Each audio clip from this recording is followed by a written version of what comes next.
خواهک برپرسیار فێرکردنا زمانê Kurdî didît. Genc û kal fêrî xwendin û nivîsandinê bi zimanê Kurdî dikirin. Doza vekirina dibistaneke taybet bi keçan kir. Helbestên wî niştîmanî netewî bûn. Ew jî nivîskar, helbestvan û wêjevanê Kurd Mela Ehmedê Namiya. Mela Ehmedê Namî di sala 1906 da li gundê Erbetê qezaya Nisêbînê li Bakurê Kurdistanê ji dayîk bûya. Di temenê 7 saliyê de li hicrikê feqehan dest bi xwendinê kir û nûbehara biçûkan ya Ehmedê Xanî zanistên olî, Qur'ana pîroz û şerîeta Îslamê xwendin û di hicrikên Amûdê xizna girêswêr û tilşeîra aşîta xwendina xwe berdewam kir. Li hicrika gundê tilşeîrê îcazeya bidawîkirinê wergirt û bû melayê gund. Li heman gundî jiyana wî ya wêjeyî û çalakiyên civakî û kurdperwerî dest pê kirin.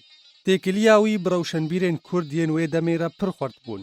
Nexasim bi zimanzanê Kurd Mîr Celadet Bedirxan ra û Namî gelek helbest û nivîsên xwe di kovarên hawar û ronahî de diweşandin. Namî li ser rêbaza Mîr Celadet Bedirxan karê fêrkirina zimanê Kurdî dikir û li gundê Tilşeîrê dibistanek çêkirbû. Tê de ciwan û kal fêrî ziman û wêjeya Kurdî dikirin.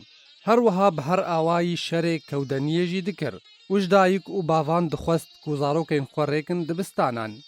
Piştî vekirina dibistaneke fermî ya Kuran li gundê Tilşeîrê, Namî doza vekirina dibistaneke taybet bi keçan jî kir û piştî gelek hewlan di sala 1951 da dibistaneke taybet bi keçan li gund vebû û mamosteya dibistanê keçeke Kurd bû.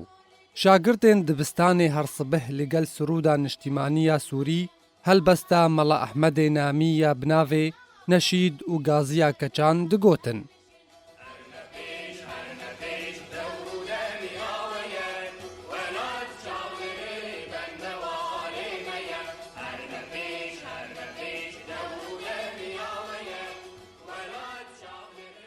Her wiha Mela Ehmedê Namî xebatkar û kurdperwerekî çalak bû.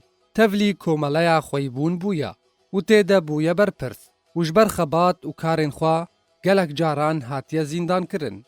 Pênc berhemê wî di navbera çapkirî û neçapkirî de hene. Ew jî ev in: dîwaneke helbestê bi navê Daxwaznama, pirtûkek bi navê Agirê Sînemaya Amûdê, ferhenga Kurdî û Erebî bi navê Kozar, rêzimana Kurdî û Erebî û hin ji bîranînên wî bi navê Çik û Libîrim.